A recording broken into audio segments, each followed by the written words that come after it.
During the Fourth Age, human tribes populated the area that is now Kandarin.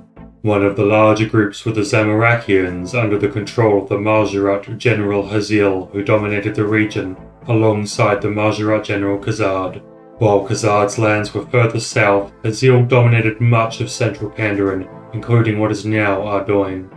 As rune crafting was rediscovered at the start of the Fifth Age, Saradominist-aligned groups, now empowered with a source of magic, overthrew Khazard and his forces. Led by the Saradominist Lord Carnelian in the year 7 of the Fifth Age, Khazard was overthrown and his most loyal followers were forced to retreat. Though Khazard was thought to be dead, no body was ever found to confirm this. Freed from the influence of Khazard, the Carnelians were free to grow the city over time. The Saradominist influence grew in the lands and the Kingdom of Kandarin was born. Other settlements grew in the areas around Kandarin, such as Yanil, Cathaby, and the Seers village. While there is known to be a democratically elected government, known as the Ardougne City Council, their power does not compare to that of the monarchy. In the year 30 of the Fifth Age, a watchtower was built to the north of the growing city, with the intent of guarding the city from threats. When the Fremennik began the rune-crafting crusades in the year 42 of the Fifth Age, they pillaged and killed in a brutal campaign across Kandarin, making their way into Asgarnia and Misthalin. During this time, the watchtower slowly began to lose use as peace washed over the area. This peace was not to last, however, as a Zamorakian group took over the area of the watchtower in the year 94 of the Fifth Age, using it as a staging ground for their means.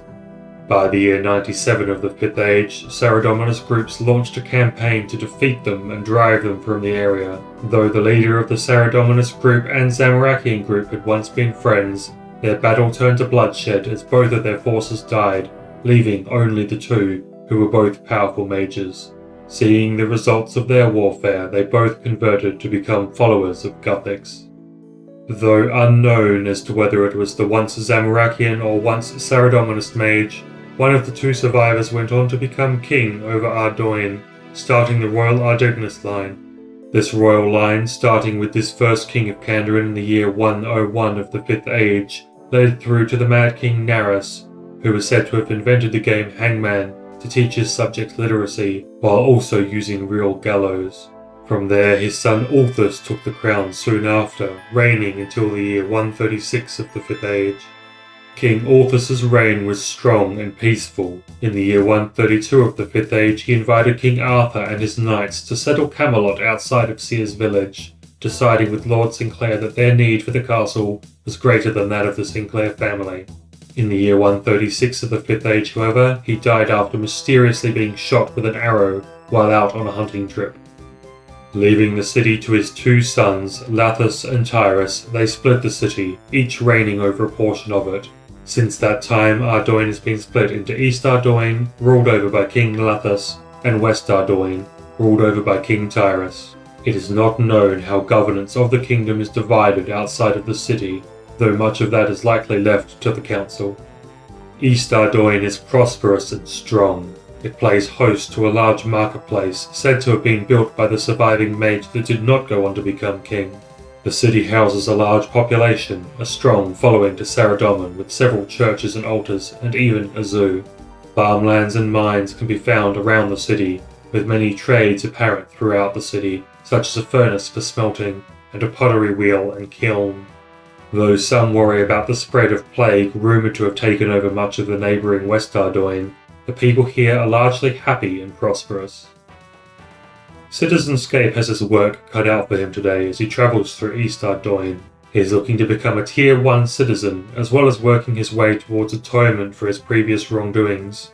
The quest tasks today will need to complete the Sheep Herder, Monk's Friend, Clock Tower, Tower of Life and Khazard Cult quests. For achievements, we would have needed to have Wizard Crompety teleport us to the Rune Est's mine, but we've already done that on a few occasions. We will need to sell silk to the silk trader for 60 coins apiece, use the altar in the East Ardougne church, use the Ardougne lever to teleport to the wilderness, and check what pets we have insured with Probita.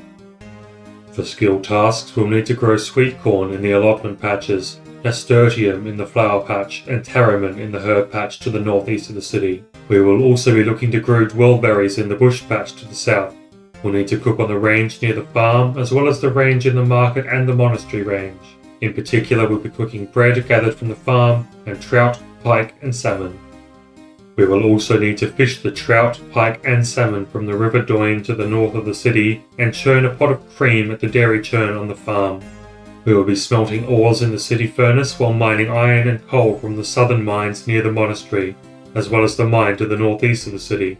We will be using parts purchased from the silver stall and general store to make an unblessed symbol at the furnace. Finally, we'll be using the potter's wheel to craft and then fire pie dishes made from clay also. For minigame tasks, we'll need to create and kill a newt roost, unicow, and spideen using creature creation after the Tower of Life quest. We will need to make purchases from Ahmad's adventuring supplies, both of the baker stalls in the market, the gem stall, the silver stall, the spice stall, Zanisha's plate mail body shop, Richard's farming shop, and buying a beer from the Flying Horse Inn. We will need to make sales to the silk trade in the market, check out the Legends Guild, and finally, admire the exhibits in the Ardougne Zoo. With all that in store for today, let's begin.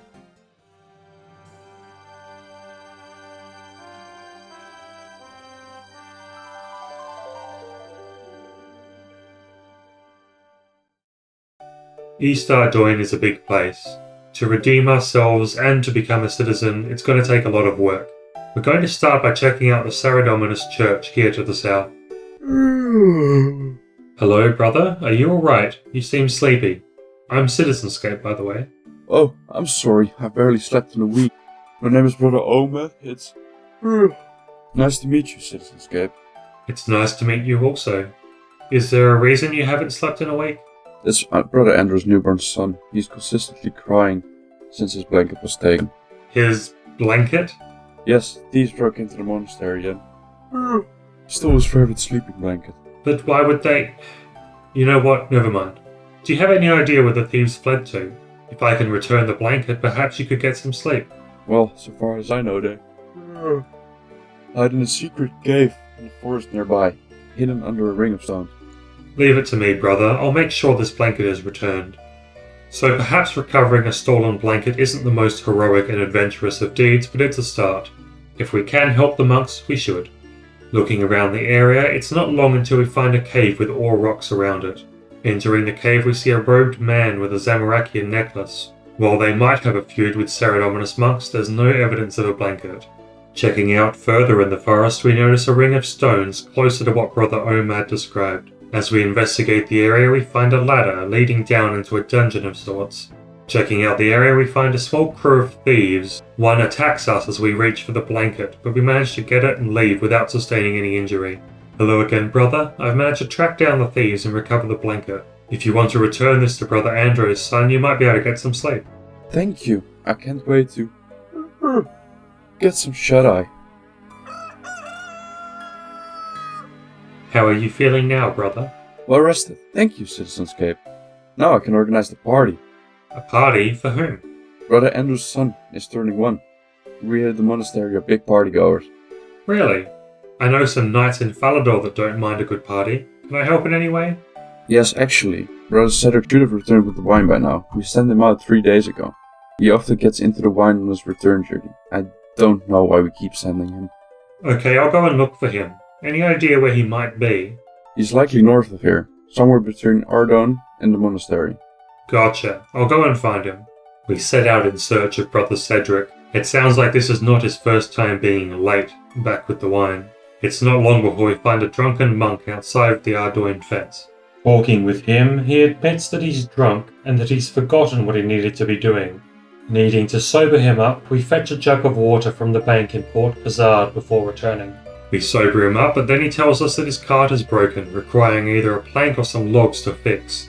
Another quick stop in Port Khazard and we've retrieved a plank, repairing his cart. With the cart fixed, we return to Brother Ahmed.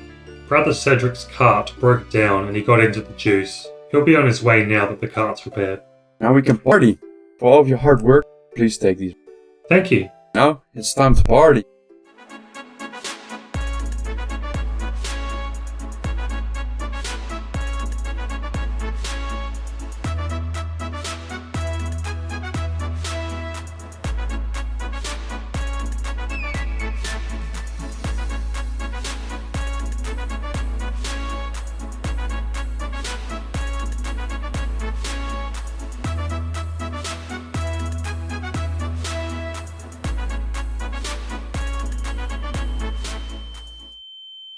Oh, my head. Wow, those monks really know how to party.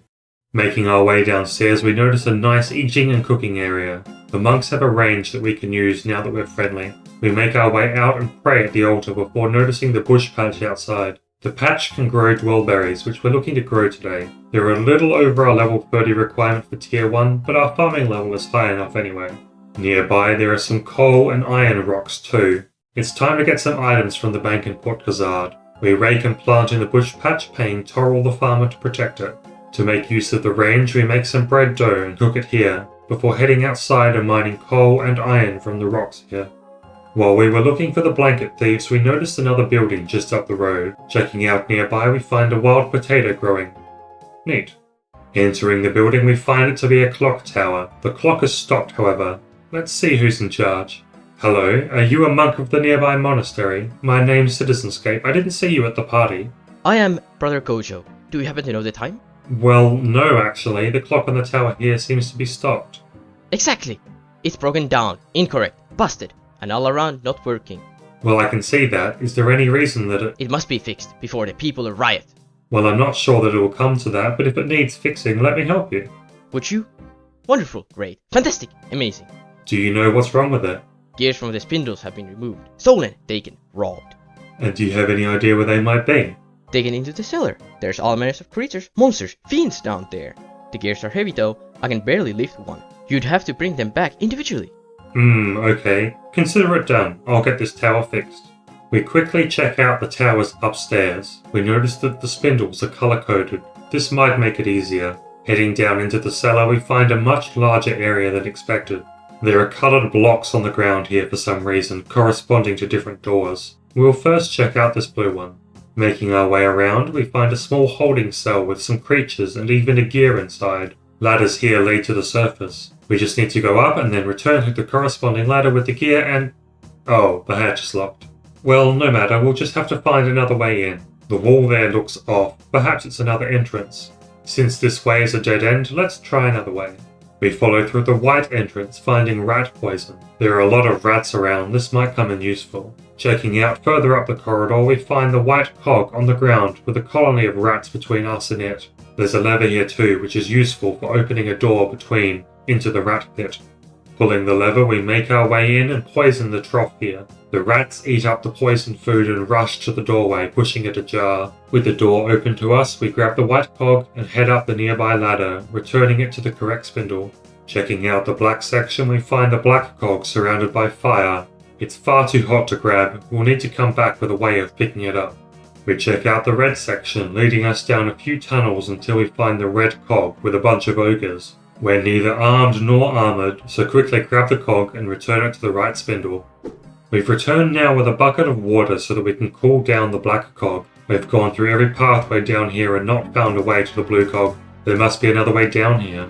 Finding the black cog, we pour the water over it, picking it up and returning it to the correct spindle. One to go.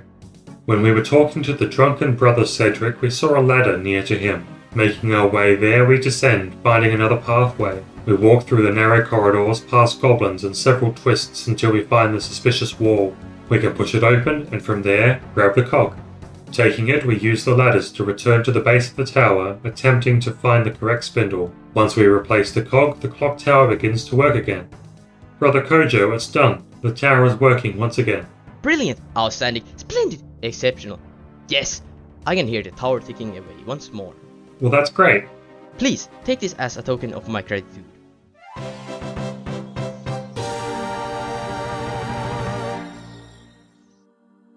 We've started to explore the lands south of Ardougne, and now we're going to check out the eastern part. As we approach, we can see a larger tower with people not doing any work around it, as well as a smaller building further up the coast. We enter the smaller building, but we're immediately attacked by one of its residents. We escape upstairs and see a set of Saradomin emblems with a red and black colour scheme. Curious.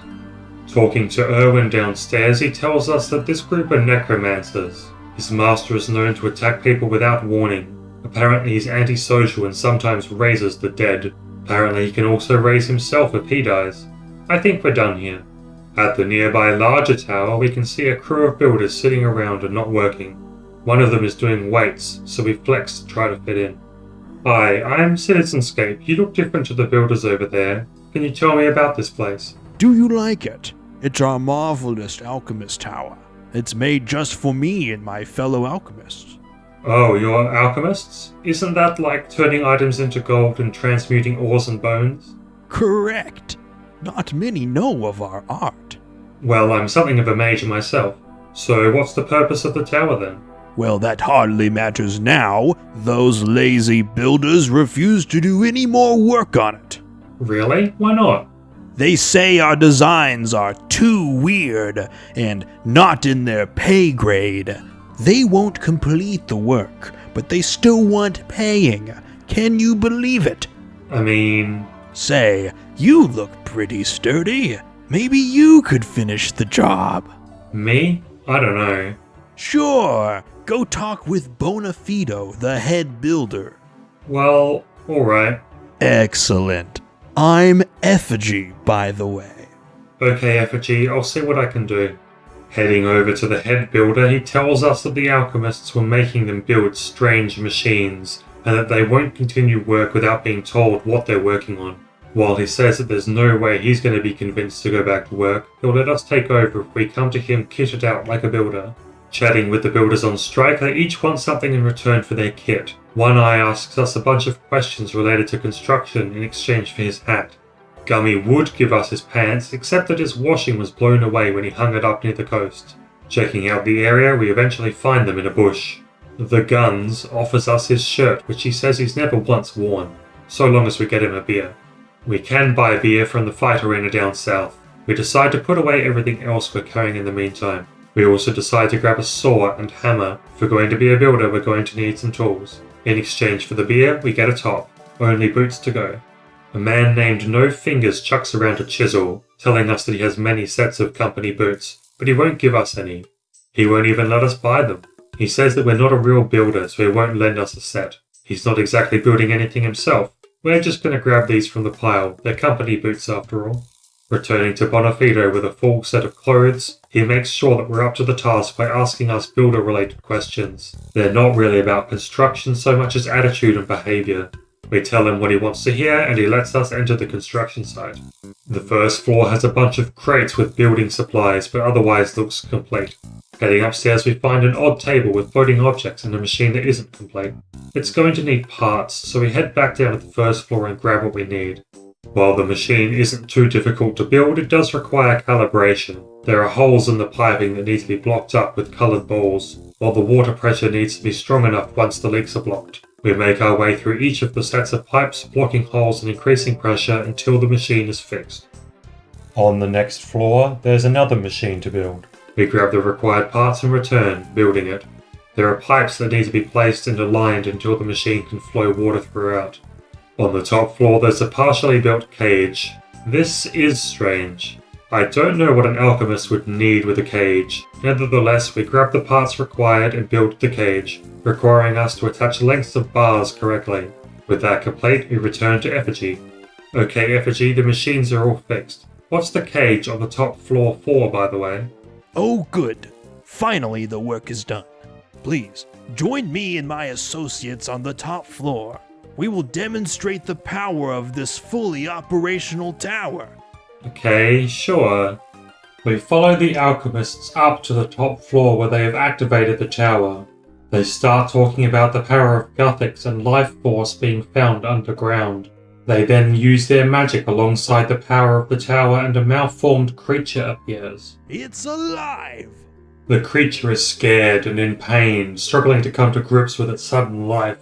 After some taunting from the alchemists, it lashes out with magical power and the alchemists escape the tower. Effigy, what in the name of Gothics was that? Okay, so it seems bad, but for a first trial, you'd have to say it was a success.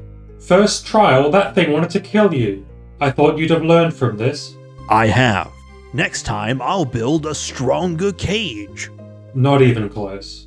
Still, we can't have that thing up there. Go and remove it for us, would you? What? You can't be serious. Just go and talk with it. Surely it will see reason. Despite better judgment, we can't have this thing get out of control and become a danger to Ardougne. We make our way up the tower and talk to the homunculus. It doesn't seem to be that much of a danger. Instead, it seems like it's confused and wants to ask me questions. We begin to help it, give it a chance between logic and magic in our answers.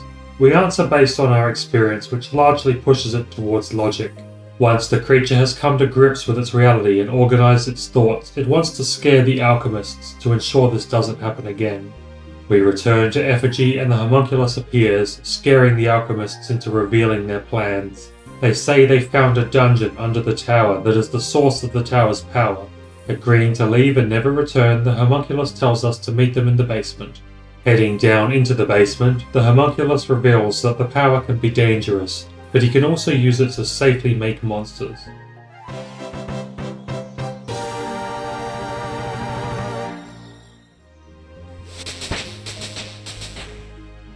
With the help of the homunculus, we can create monsters in the basement of the tower. Using the instructions and the parts that we were told about, we create a newt roost, a combination of a newt and rooster, a unicow, a combination of a unicorn and a cow, and a spidine, a spider and sardine combination.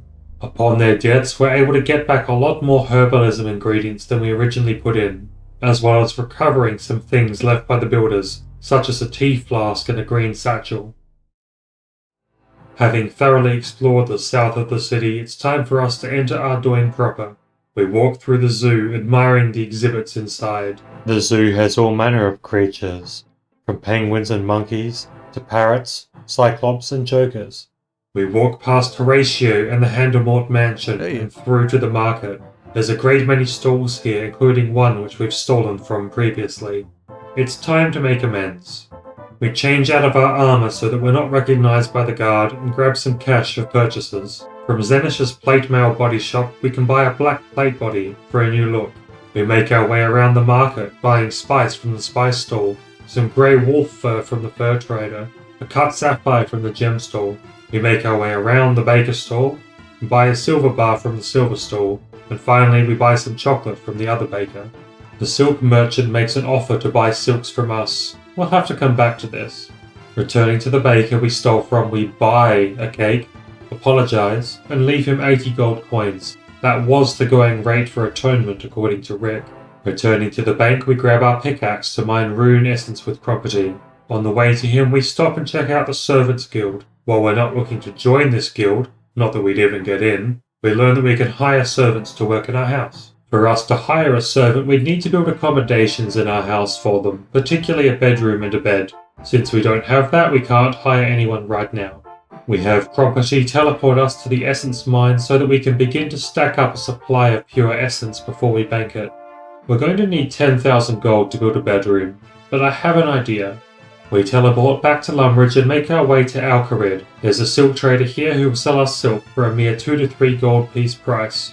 We buy his wares until we have a full inventory of it. On our way back we head through Tavali. We buy the bedroom for 10,000 gold before returning with supplies for a bed. We're going to build up a few things in the house too, so bring extra bolts of cloth. We make the bed for the servant as well as a pair of rugs for the bedrooms, decorating the house a little bit.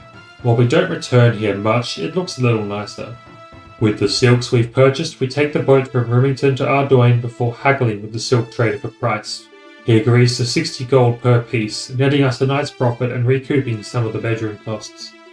Returning now to the Servants Guild, we're given permission to hire one of the servants. We like the sound of Rick. He's not too expensive and he's happy to be of service for only a 500 gold fee. We've made our way through the market and now it's time to check out the rest of the city. Speaking to Probita, we learn about pets, though we don't have any right now. She tells us that if we do get any down the line, she'll insure them in case something happens to them. Upstairs, we talk to a woman who tells us that there's lots of people going around killing citizens at random. Oh no, that's us. We'll be careful. Making our way to the general store, we buy a ball of wool and some papyrus, things we don't often see in the store. There's a chapel north of the general store where we can pray before climbing to the roof and looking out over the city. We can see a large castle here too. We'll check this out a bit later. For now we make it back to the streets, noticing a furnace in a nice little workshop. It's been a while since we've had a furnace to use, so we get our ores out of the bank to smelt. I'd like to use the silver bar and ball of wool we purchased to make an unblessed symbol here. We smelt a few steel bars before getting very unlucky on our iron bars. We get a return rate of 1/3 instead of 1/2. That sucks. We quickly make the unblessed symbol too before stringing it. On the other side of the river there's a potter's wheel and a kiln where we can work clay. While we're over here we purchase and drink a beer from the Flying Horse Inn, one of our purchases for today. Returning with clay, we mould and fire several pie tins for a bit of crafting experience. If we ever need to feed an army of dwarves, we'll be ready. Checking out another workshop here, we see a lever. We pull it for fun, finding ourselves teleported into the wilderness. Good thing I have this amulet to protect us. We quickly pull the lever, returning back to Ardougne. Thanks, Ardougne.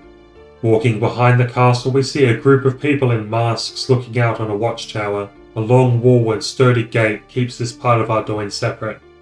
Hi, I am a new citizen of Ardougne. What's the deal with the wall and your outfit? We are guarding the border between East and West Ardougne. No one except us mourners can pass through. Oh really? How come? Why is the city split in two? It's the plague, of course. We cannot risk contamination. Plague? What plague? The plague that the evil King Tyrus brought back with him from his wars to the west. Our good King Lethus had the sense to keep his people safe by blocking off access. Wait, so there are two kings? Yes, King Lethus of East Ardougne and King Tyrus of West Ardougne. The city was split between them many years ago, when the old king died. And you said King Tyrus was evil. Isn't that treason? Why? He's not my king. Do you think he knows about the plague on his city? It doesn't matter. Even if he did, he wouldn't care. As I say, he's an evil man. This plague thing sounds serious, but now it seems contained to West Ardougne. I wonder how long they can keep it contained. For now though, we have some other tasks to do. We're looking to make use of the mines to the east of the city, managing to mine coal and iron here, finding a sapphire too.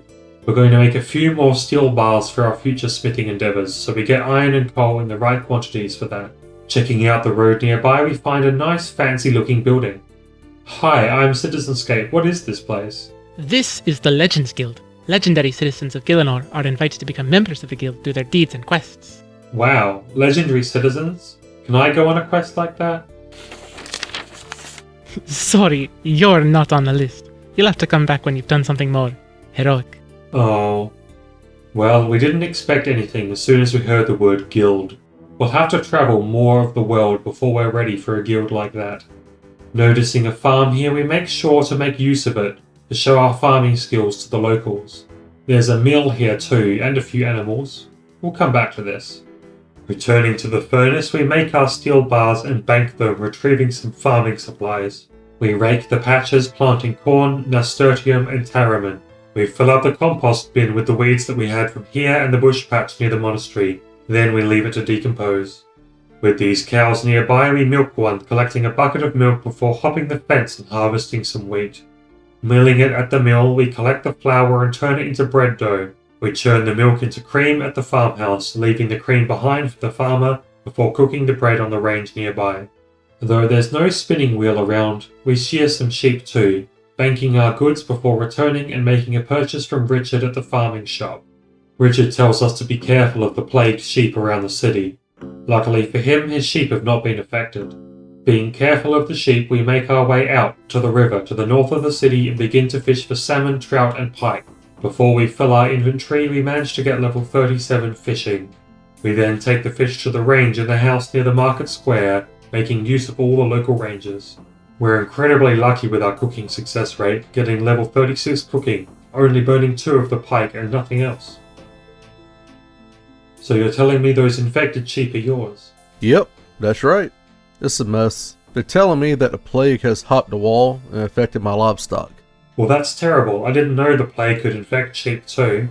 Is that why they're all such strange colours? That's what they tell me. Well, if it is the plague, something has to be done about it, surely. That old Councillor Hellgrive said they ought to be rounded up and incinerated. Even built the incinerator on my land. So why hasn't it been done, if you don't mind me asking? Ain't nobody around here wants to get near them. The plague and all. I see. Where can the councillor be found? Inside the church, I reckon. We make our way back into the city to find this councillor and see what can be done. You must be Councillor Holgrave. I'm Citizenscape. I've heard that the plague is starting to infect sheep here in East Ardougne. Yes, those sheep are becoming quite the problem. Citizenscape, did you say? Where have I heard that name before? Well, I've been around the city helping people out. Perhaps someone mentioned me. Ah, yes, that's right, Citizenscape. You're someone who can get things done, are you not? Well, yes, I suppose you could say that. Those sheep need to be rounded up, and I'm looking for someone with legendary bravery to get it done. Legendary bravery? Is that a hint that you can put in a good word with the Legends Guild? What? No, it's just an expression. Oh, Anyway, if you want to make a contribution to the safety of the city, you can help me by rounding up the sheep, won't you? well, I would like to help, but what about the plague? You will need to get yourself some specialist clothing to prevent contamination. I suggest speaking with Dr. Orban in the chapel there. He might have some spares. Alright, I'll ask him. Excellent, so you'll take the job. You will be paid on completion, of course. Use this poison to kill the sheep once they are rounded up, and then incinerate the bones, just to be sure. With a way to help the town and rid Father Brumpty of his infected sheep, we head into the chapel. Dr. Orban will provide us with clothing that he makes himself, but for a price. He needs 100 gold from us if he's going to give them to us. We quickly get 100 gold to buy the clothes, then make our way out to Farmer Brumpty again. So I've talked with the councillor, I've agreed to take the job. This will all be over soon. Aren't you all worried about getting infected yourself? Well, I have this protective clothing. I still won't get too close. Don't want to get affected, do you? True, but this needs to be done though. Why don't you get a cattle prod from me barn? Then you won't have to get too close. While we don't have protective masks like the mourners, we should hopefully be okay. With the cattle prod, we won't have to get too close while rounding the sheep up. 4 of Farmer Brumpty's sheep are infected with the plague, having turned green, yellow, blue, and red. The green sheep is not too far away and easily prodded into the pen. We find the yellow sheep and manage to get it into the pen too without much difficulty. The blue sheep has wandered pretty far away and gives us a little trouble, but isn't too hard to round up. The red sheep, however, has escaped the town's northern entrance. They refuse to come easily, getting stuck on fences and behind trees.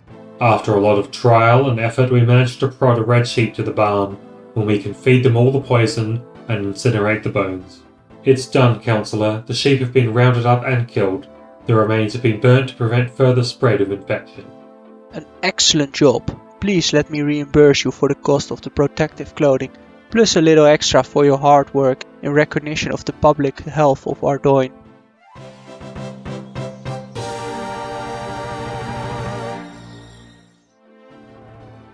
It's time for us to check out the castle. We've been told about King Lathus, the good king, who surely has a solution to this plague. The castle looks to be on high alert with barricades set up and many guards and knights. Upstairs we speak with the gnome ambassador, who says that he's had to wait ages to speak with the king. He takes this to be an insult to the gnome nation, but perhaps the king's just really busy. On the castle roof we can look out over the city and the neighbouring West Ardougne too. Even if West Ardougne is his brother's city, surely there has to be something the king is doing about all this.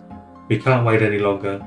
We need to know if there's more we can do to help as a good citizen. We decide not to wait and instead go to see the king now. Our audience doesn't go well, however, as he says he's too busy to talk. He does call us citizen, however, proof from the king directly that our good deeds have given us citizenship. For now, we'll leave it in the hands of the king and his council. We have to have faith that they have a plan in mind. We, however, will continue to check out the city. There's a mansion here we haven't visited yet.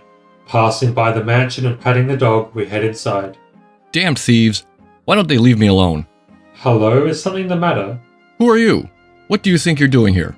Oh, I'm Citizenscape. I heard a commotion. Did you mention thieves? Is there something I can do to help? It's those cultists to the south. They've broken into my house again. Thieves to the south. Did they steal any blankets from you? What? Are you mad? Why would anyone steal a blanket? You'd be surprised. So what can you tell me? They've been breaking in for months, and the city guard has done nothing. They stole the prized armor of my family the first time, and broke in 4 more times since. They haven't taken anything since then, though. Why would they steal your family's armor? What do you mean, why? I am Cyril Carnelian. Okay, and... My family is famous among the city. We were instrumental in removing the stain of Zamorak during the city's founding. We've played a vital role in the politics of Ardougne for generations. Okay, so do you think this might be personal revenge? A group of Zamorakian loyalists, perhaps? You did say cultists. Well, yes, of course they are, fool. I caught a glimpse of the thieves escaping, but were unable to follow them. My old butler Hickson followed them to a cave south of here, but he died in his sleep the next day. That's terrible. No, it's okay. I have a new butler now. Well, that's not quite what I meant. Jones here is the replacement sent from the Servants Guild. I didn't have to make a request. He just arrived. Well, I'll see if I can find this cave. I have an idea of where it might be. We've seen the cave below the clock tower with the thieves inside. We didn't see any armor when we recovered the blanket, but we also happened across another cave in the area, and the man there was wearing a Zamorakian necklace. Hello again. What do you want, adventurer? Well, I'm following up on a theft in the area, and you fit the bill of the suspect. Who are you? You can call me Clivette. Why would you be accusing me of any wrongdoings? Well, Clavette, I'm looking for a thief who stole Cyril Carnelian's armor. His butler saw a Zamorakian cultist escape down into this cave. It's all just a little coincidental, don't you think? What are you, the city detective? Well, not in this city, but I'm hoping to make detective in Sears Village one day. What? What? Anyway, return the armor or tell me what you know. I don't even know who these Carnelians are. Well, that's an obvious lie. I know all about your cult. But do you know the truth about the Carnelians? The real story, and not just his propaganda? What you talking about, Clivet? Carnelian home does not belong to them. It was built long ago by the great Lord Hazil, the ruler of this region. But Kings Tyrus and Lathis rule this region. It was not long ago that this region was Zamorakian, until the Carnelians led an angry mob under the cover of night, butchered everyone they found at the house. Okay, but if Hazil and the Zamorakians were killed, what are you doing here? Foolish Carnelians thought him dead, but the Margaret have powers they know nothing of. We, his faithful followers, working hard to bring his return. Why are you telling me all this? So now you know the truth. Are you really such a fool that you can continue to work for this family of butchers? Join us and restore these lands to their rightful ruler, Hazil.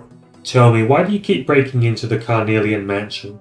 There's something inside that we need. I will tell you no more unless you agree to join us. No, I agreed to help Cyril Carnelian. I don't go back on my word. I can't have you causing chaos in the city either. You fool. You will suffer the wrath of Hazil and Zamorak. I'm going to have to stop you. You'll never catch me! Clavette jumps onto the raft nearby and escapes into the sewers. We try to follow, but the current has changed and won't take us. Perhaps we can change the current somehow through these pipes. Returning to the surface, we notice sewer valves that directly control the flow of the waters in the sewer. Turning all of the valves the correct way triggers enough of a flow to allow us to float down the sewer to the hideout. We approach the cult's leader, Alamone, and demand the return of the armor. He lets slip that the new butler, Jones, is one of their number, and is in the process of taking revenge. He tries to kill us with a knife, but we have no weapon on us. Despite that, we manage to slowly punch him to death without much damage to ourselves. Having foiled their plans, we retrieve the armor and make our way back to Cyril Carnelian. Lord Carnelian, I've retrieved your armor from the cultists. Ha! Well done. I must say I'm impressed. An excellent job. Hand it over and I'll have Jones fetch you your payment and whip you up something to eat. If it's all the same to you, sir, I'd rather not. I found out that your butler, Jones, is working for the cultists. Well, that's just ridiculous. How dare you offend my butler like that? I'll have to reimburse him for that statement out of your payment.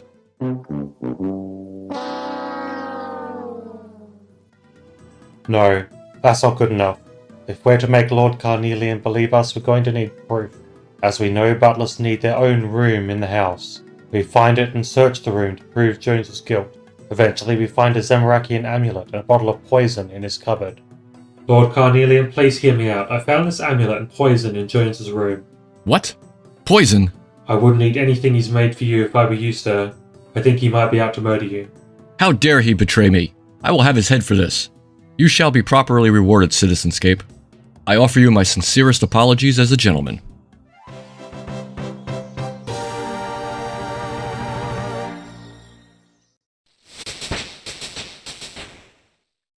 Having aided the Carnelian family and having stopped the Hazil cultists from bringing chaos to the city, it's been a bit of time. We check up on our dwellberry bush and it's grown. Harvesting from it, we find another Hespori seed too. That's good. Checking up on our other farming patch, everything is grown and is ready to be harvested. We pick the corn, harvest the taramin and clean them too, then harvest the nasturtium from the flower patch. Our compost is ready too. so we grab some buckets and retrieve it for later use. We've got a pretty decent collection of compost now. Hello, my name's Edmund. You are Citizenscape, aren't you? I am. Can I help you, Edmund? It's my daughter. I have to find her. I pray to East Ardougne that she's still alive. What do you mean? What's happened to her? Elena's a healer. She crossed the wall some time ago into West Ardougne. She was looking to help the people. Nobody's supposed to cross the wall as they might spread the plague. So I presume she hasn't returned then? No, she hasn't. The only ones to ever go in and out are the mourners, and they don't tell us anything. So then she's probably stuck on the other side of the wall, wouldn't you say? Indeed. I've worked out a plan to get through to the other side. But I'm old and tired. I don't think I could get the job done. So that's why you found me? Yeah, I heard about how fearless you were dealing with the plague sheep. If there's anyone who would be willing to go into the West Ardougne, it would be you. Edmund, I will do what I can to help you. We've done a lot to help the people of East Ardougne today. It's been a great feeling being able to help so many people with their problems. We've started to investigate this plague situation that's spreading out of West Ardougne. We've tried to talk to the king about it, but he's a busy man. We will do what we can to help prevent further infection. Please join me next time as we head into the plague-infested West Ardougne. A very special thank you to all of the community members on Discord who voiced a character in today's episode. Nikki, Cabby, CCNeverender, TomatenCop5, MTX Avoider, Soda, Blendermill, OSRS Nube, Aaron, and Robot Jellyman. Please check out their links and series in the description below. If you'd like a chance to voice a character in the series, subscribe and join the Discord. Links in the description below.